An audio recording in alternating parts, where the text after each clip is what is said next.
आज बाइक बनाएर धेरै पछि डिएपी मल पाइयो, तर दुःखको कुरा आज हातमा यसरी डेन्ट नि लगाइयो।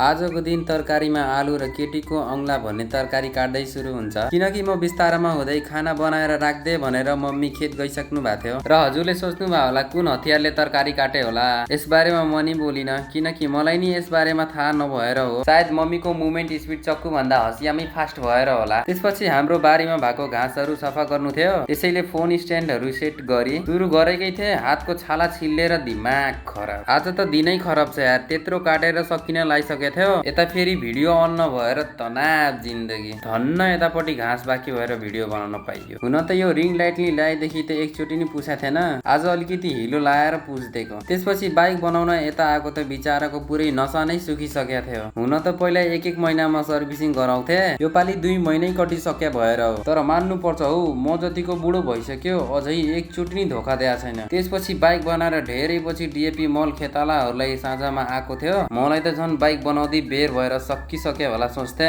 धन्न छुट्याएर राख्दै रहेछन्। सो अब भोलि भेट्नु पर्छ। आजले यति नै, टाटा बाई बाई।